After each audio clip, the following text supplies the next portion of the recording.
Hi guys, मेरा नाम दीपक यादव है और आप देख रहे हैं हमारा यूट्यूब चैनल लर्न इजी। तो इससे पहले वाले लेक्चर में मैंने आपको ह्यूमन रिप्रोडक्शन के बारे में बताया था। उसका इंट्रोडक्शन वीडियो मैंने दिया था कि ह्यूमन रिप्रोडक्शन क्या होता है, वो कैसे होता है और रिप्रोडक्शन करने के लिए उसमें ऑर्गन कौन कौन से होते हैं। उसमें मैंने आपको पूरा बताया था कि रिप्रोडक्शन करने के लिए एक रिप्रोडक्टिव सिस्टम होता है और उस रिप्रोडक्टिव सिस्टम में चाहे वो मेल का रिप्रोडक्टिव सिस्टम हो, चाहे वो फीमेल का रिप्रोडक्टिव सिस्टम हो, उस सिस्टम में 6 ऑर्गन्स होते हैं और उसमें चूँकि बहुत सारे, चूँकि ये सिस्टम होता है, ये एक जनन तंत्र होता है, रिप्रोडक्टिव सिस्टम होता है, तो सिस्टम में कई ऑर्गन मिल करके एक सिस्टम बनाते हैं। तो इसी तरह से रिप्रोडक्टिव ऑर्गन जो होते हैं, रिप्रोडक्टिव सिस्टम जो होता है, रिप्रोडक्टिव ऑर्गन से मिलकर बने होते हैं। तो ये जो नर जनन तंत्र जो होता है, आज हम नर जनन तंत्र के बारे में पढ़ेंगे। तो ये जो नर जनन तंत्र जो होता है या जिसको हम फीमेल रिप्रोडक्टिव सिस्टम कहते हैं, देखिए ये सिस्टम भी बहुत सारे ऑर्गन से मिलकर बना होता है और ये सारे ऑर्गन देखिए कौन कौन से होते हैं। नर जनन तंत्र जो होता है इन सभी ऑर्गन से मिलकर बना होता है। सबसे पहला जो होता है वृषण कोश होता है या जिसको हम स्क्रोटम या स्क्रोटल सैक कहते हैं। इसके अलावा एक जोड़ी वृषण होते हैं, एक जोड़ी कहने का मतलब 2 वृषण होते हैं जिसको हम टेस्टिस कहते हैं। इसके अलावा अधिवृषण होते हैं, ये भी एक जोड़ी होते हैं जो कि वृषण के साथ एक वृषण के साथ एक अधिवृषण जो होता है जुड़ा हुआ होता है, जिसको हम एपिडिडामिस कहते हैं। प्रत्येक वृषण से जुड़ी हुई एक शुक्रवाहिनी होती है, ठीक है। तो यहाँ पर एक जोड़ी शुक्रवाहिनियाँ भी होती हैं जिनको हम वास डिफरेंसेस कहते हैं। इसके अलावा मूत्र मार्ग होता है जिसको हम यूरेथ्रा कहते हैं, शिश्न होता है जिसको हम पेनिस कहते हैं। और ये जो इस नर जनन तंत्र के जो मुख्य ऑर्गन होते हैं या मुख्य जो अंग होते हैं, इसके अलावा भी इस पूरे जनन तंत्र में जो इसका मुख्य भाग जो होता है वो सहायक जनन ग्रंथियों का होता है। तो ये जो ग्रंथियां या जो एक्सेसरी सेक्स ग्लैंड जो होती हैं, ये कौन कौन सी होती हैं ये देख लीजिए। ये जो ग्लैंड्स होती हैं इसमें क्या क्या होता है, एक जोड़ी शुक्राशय होता है जिसको हम सेमिनल वेजाइकल कहते हैं। इसके अलावा एक जोड़ी प्रोस्टेट ग्रंथियां होती है जिसको हम क्या कहते हैं, प्रोस्टेट ग्लैंड कहते हैं। और एक जोड़ी यानी 2 बल्बो यूरेथ्रल ग्रंथियां होती हैं या बल्बो यूरेथ्रल ग्लैंड्स होती हैं जो कि इस सहायक ग्रंथियों में पाई जाती है। और इस तरह से ये पूरा का पूरा जो नर जनन तंत्र जो होता है वो ये पूरी इन्हीं ऑर्गन से मिल करके बना होता है। अब हमको क्या करना है, हमको बड़े ही इंटरेस्टिंग तौर पे या इंटरेस्टिंग तरीके से हमको ये इन सभी ऑर्गन्स को एक एक करके पढ़ना है। और इसमें हम सबसे पहला जो डिस्कशन करेंगे वो होगा वृषण कोश के बारे में। याद रखिएगा कि इससे पहले से इसको आप इस वीडियो को देखने से पहले हमारा पहला वीडियो जो है इसके ऊपर जो मैंने ह्यूमन रिप्रोडक्शन के बारे में इसका इंट्रोडक्शन वीडियो दिया है वो जाकर एक बार जरूर देखें। और उसमें खासकर अगर वीडियो ज़्यादा आपको लंबा लगता है तो उसमें लास्ट में मैंने समराइजेशन किया है, आप कम से कम समराइजेशन को जाकर के 2-3 मिनट का वीडियो उसको जरूर देखिए। इसके बाद तब इस वीडियो पर आइए। मैं कोशिश करूंगा कि इसको हम कम से कम शब्दों में हम इस वीडियो को ख़त्म करें। अब देखिए इस वाले वीडियो में मैं आपको वृषण कोष्ठ यानी इसमें स्क्रोटल सैक जो होता है या स्क्रोटम या स्क्रोटल सैक के बारे में बताऊंगा। इसके अलावा अगर ज़्यादा लंबा नहीं होता है वीडियो तो हम एक जोड़ी वृषण यानी टेस्टिस के बारे में भी बात कर सकते हैं। खैर, हम सबसे पहले जो डिस्कशन करेंगे वो होगा किसके बारे में, वृषण कोश के बारे में या स्क्रोटम के बारे में या जिसको हम स्क्रोटल सैक कहते हैं।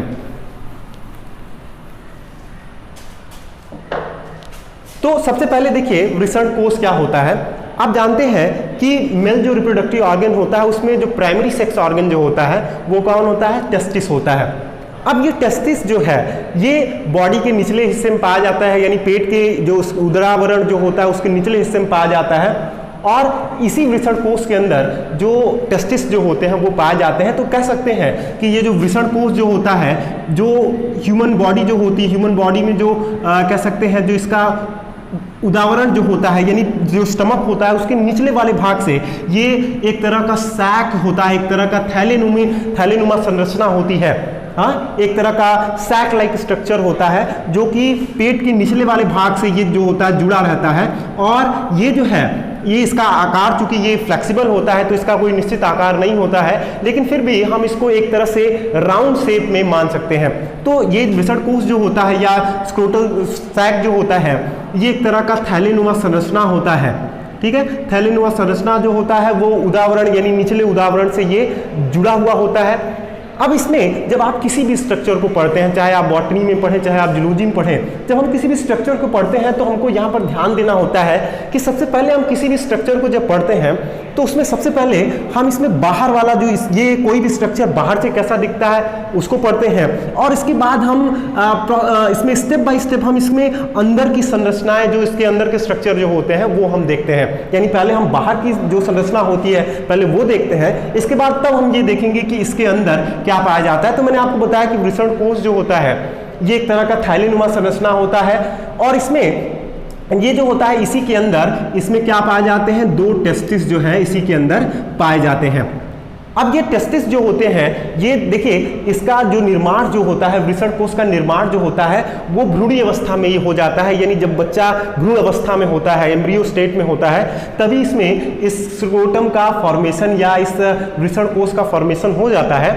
और उसी समय कुछ हार्मोन्स होते हैं, उन्हीं हार्मोन्स के प्रभाव से, उन्हीं हार्मोन्स के इफेक्ट से ये दोनों वृषण जो होते हैं वो कहाँ उतर आते हैं, इस स्क्रोटम में यानी इस थैले में उतर आते हैं। अब इसमें आगे हम देखें तो ये जो स्क्रोटम होता है ये थैले जैसा होता है, हाँ, और इसमें अगर हम सबसे बाहर देखें तो सबसे पहले हमको इसका क्या देखने को मिलेगा, सबसे पहले हम इसकी भित्ति देखेंगे। भित्ति या जिसको हम वॉल कहते हैं।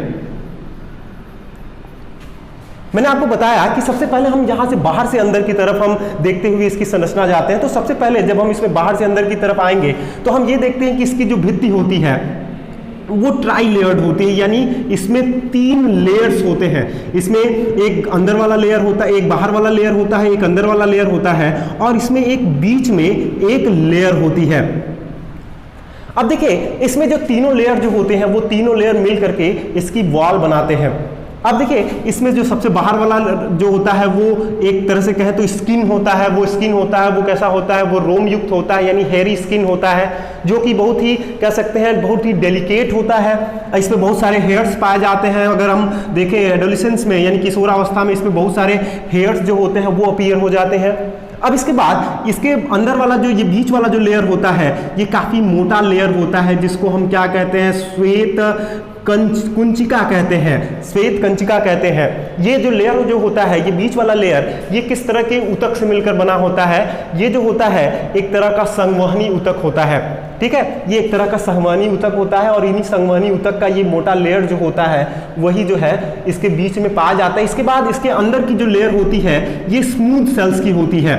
ठीक है, स्मूथ सेल जो होती हैं या स्मूथ कह सकते हैं, जो स्मूथ टिश्यू जो होते हैं, स्मूथ मसल टिश्यू जो होते हैं, इसके अंदर वाला लेयर बनाते हैं। तो एक तरह से कहें तो इसमें ये जो इसकी वॉल जो होती है ये 3 लेयर की होती है। आगे वाली जो लेयर होती है वो बड़ी सिंपल सी होती है, स्किन वाली होती है जिसमें हेयर्स होते हैं। बीच वाली लेयर जो होती है जिसको हम ट्यूनिका कहते हैं या श्वेत कुंचिका कहते हैं। हाँ, ये श्वेत कुंचिका जो होती है ये संवहनी ऊतकों से मिलकर के बनी होती है। इसके बाद इसके अंदर वाला जो लेयर होता है वो जो होता है वो स्मूथ मसल से मिलकर बना होता है। और ये जो इसमें बीच वाली लेयर जो होती है यही आगे चल करके जब अंदर की तरफ जाती है तो ये एक तरह का क्या बनाता है, एक तरह का वक्षण नाल बनाता है, एक तरह का कैनाल बनाता है, जो कि यहाँ से बाहर निकलता है और इसको कहाँ चिपकाए रखता है, ये इसके हमारे शरीर के ऊपर वाले यानी पेट वाले भाग से ये इसको चिपकाए रखता है।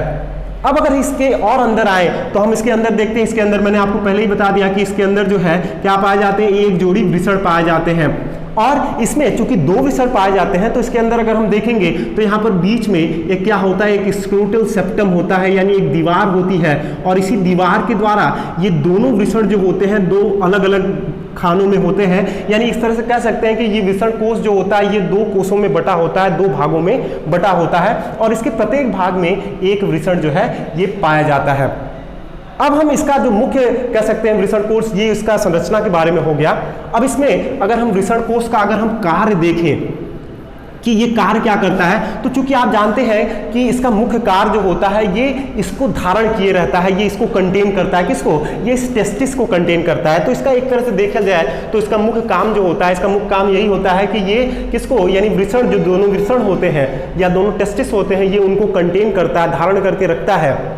लेकिन सिर्फ इतना ही इसका काम नहीं होता है। अगर ये काम होता भी है तो ये फिर इसको करता कैसे है, क्योंकि आप जानते हैं कि ये लेयर्स जो होती हैं बहुत ही पतली लेयर्स होती हैं। ये चाहे श्वेत कुंचिका का ये मोटा लेयर जो कि थोड़ा मोटा होता है, बाकी की ये दोनों अंदर बाहर वाले लेयर जो होते हैं थोड़े पतले होते हैं, यानी कुल मिलाकर के ये लेयर जो होता है बहुत मोटा नहीं होता है। तब फिर यहाँ पर ये कह सकते हैं कि ये उसकी उतनी सुरक्षा, यानी इस टेस्टिस की उतनी सुरक्षा नहीं कर सकता, यानी ये इन दोनों को, यानी इन दोनों वृषणों को, टेस्टिस को केवल धारण करता है, ये उनकी उतनी सुरक्षा नहीं कर सकता है। फिर यहाँ पर ये करता क्या है, तो यहाँ पर देखिए इसका कह सकते हैं, अगर इसके बारे में और अगर हम थोड़ा सा इंटरेस्टिंग चीज़ जाने तो इसका जो टेम्परेचर जो होता है, अगर हम अपनी बॉडी के टेम्परेचर से देखें तो इसका टेम्परेचर लगभग 3 डिग्री सेल्सियस जो होता है वो डाउन होता है हमारे बॉडी के टेम्परेचर से। यानी हमारे बॉडी का जो सामान्य टेम्परेचर होता है, जो सामान्य तापमान होता है, उससे इस वृषण कोश का तापमान जो होता है वो 3 डिग्री सेल्सियस कम होता है। अब इस 3 डिग्री सेल्सियस कम होने का फायदा हमको क्या मिलता है, देखिए अब चूंकि आप जानते हैं कि वृषण में ही, वृषण जो कि एक प्राइमरी सेक्स ऑर्गन होता है, इसी वृषण के अंदर क्या बनते हैं, स्पर्म बनते हैं, और यही वृषण का एक कार्य होता है, मुख्य कार्य होता है। और ये जो इसमें वृषण के अंदर जो शुक्राणु यानी स्पर्म बनते हैं, वो स्पर्म बनने के लिए जो सही इन्वायरमेंट जो होता है वो थोड़ा सा कूल होना चाहिए, थोड़ा सा ठंडा होना चाहिए। इसीलिए ये स्क्रोटम जो होता है ये शरीर से बाहर होता है, यानी हमारे शरीर में जो वृषण होता है वो शरीर के बाहर होता है, शरीर के अंदर नहीं होता है, क्योंकि शरीर का तापमान जो होता है ये इतना ज़्यादा होता है कि हमारे शरीर के अंदर वृषण पाया जाए तो इसमें शुक्राणुओं का निर्माण नहीं हो पाएगा। तो इस कंडीशन में ये जो स्क्रोटम जो होता है वो शरीर के बाहर होता है, इसका तापमान जो होता है हमारी शरीर के तापमान से 3 डिग्री सेल्सियस कम होता है, ताकि इसके अंदर यानी वृषण के अंदर शुक्राणुओं का निर्माण हो पाए। तो एक तरह से कहें तो ये जो स्क्रोटम होता है, यानी ये जो वृषण कोश जो होता है, ये एक तरह से कहें तो यहाँ पर थर्मो रेगुलेटर का काम करता है। यानी ये तापमान जो है, एक तो यहाँ पर तापमान 3 डिग्री सेल्सियस कम होता है, और साथ ही साथ ये और भी तरीके से ये थर्मो रेगुलेटर का काम करता है। देखिए इसकी त्वचा जो होती है, बाहरी त्वचा जो होती है, मैंने आपको पहले ही बताया बहुत ही कोमल सी होती है, बहुत ढीली सी त्वचा होती है, हेयरी होती है, यानी रोम युक्त होती है। तो ये क्या करता है कि अगर आप देखेंगे ये कैसे थर्मल रेगुलेशन करता है, यानी ये ताप को कैसे नियत बनाए रखता है ताकि इसके अंदर इनका स्पर्म का फॉर्मेशन यानी शुक्राणुओं का निर्माण होता रहे। तो देखिए ये कैसे थर्मल रेगुलेशन करता है। मैंने आपको बताया कि इसकी बाहरी त्वचा जो होती है बहुत ही ढीली ढाली सी होती है। अब क्या होता है कि गर्मियों में जब तापमान जो होता है, बाहरी तापमान बहुत अधिक हो जाता है, या शरीर का तापमान जो होता है बहुत ही अधिक हो जाता है, तो ऐसी कंडीशन में ये जो इसकी बाहरी त्वचा जो होती है ये ढीली पड़ जाती है, और ढीली पड़ने के कारण ये जो होता है वो लटक करके वो नीचे की तरफ आ जाता है, और इससे वजह से ये जो वृषण जो होते हैं ये शरीर से, यानी ये जो इसका बॉडी होता है, ह्यूमन बॉडी जो होता है, उससे थोड़ा सा दूर चले जाते हैं, और इस तरह से ये ताप को नियत बनाए रखते हैं, ताप को ज़्यादा बढ़ने नहीं देते हैं। इसी के अपोजिशन में अगर हम देखें, इसी के अपोजिट में अगर हम देखें, जब सर्दी आती है, सर्दी में तापमान जब बहुत ठंडा होता है, शरीर का तापमान बहुत ठंडा होने लगता है, या बाहर का तापमान जो होता है बहुत ठंडा होने लगता है हमारे शरीर के तापमान से, तो ऐसे में क्या होता है कि ये जो ढीली ढाली त्वचा जो होती है ये सिकुड़ने लगती है। अब जब ये सिकुड़ती है तो इससे क्या होता है कि ये जो स्क्रोटम होता है ये सिकुड़ने लगता है, और इसमें जो वृषण जो होता है वो शरीर के नज़दीक चला जाता है, यानी हमारा जो उदर होता है, जो स्टमक होता है उसके वो नज़दीक चला जाता है, जिससे कि ये तापमान को स्थिर बनाए रखता है, ज़्यादा ठंडा नहीं होने देता है। तो इस तरह से ये इसकी जो बाहरी त्वचा जो होती है, जो ढीली ढाली इसकी जो वॉल होती है, इसीलिए मैंने आपको पहले ही भित्ति के बारे में बता दिया, क्योंकि यहाँ पर जब तक आप किसी चीज़ की संरचना नहीं पढ़ते हैं आपको उसके काम करने का तरीका ठीक से समझ में नहीं आएगा। तो इसीलिए यहाँ पर देखिए इसके हर भित्ति का अलग अलग काम होता है। जैसे मैंने आपको बताया कि इसकी बाहर वाली झिल्ली जो होती है वो क्या करती है, थर्मो रेगुलेशन का काम करती है। इसके बीच वाली झिल्ली जो होती है काफ़ी मोटी होती है, इसके बीच का आवरण जो होता है ये कंडक्टिंग टिश्यू का बना होता है, या कह सकते हैं जो संवहनी ऊतक होते हैं, कनेक्टिंग टिश्यू का बना होता है। तो ये जो होते हैं, ये कनेक्टिंग टिश्यू जो होते हैं ये क्या करते हैं, ये एक तरह के कैनाल का फॉर्मेशन करते हैं, और ये कैनाल जो होती है जा करके इसको हमारे एब्डोमिनल पार्ट से इसको जोड़ती है।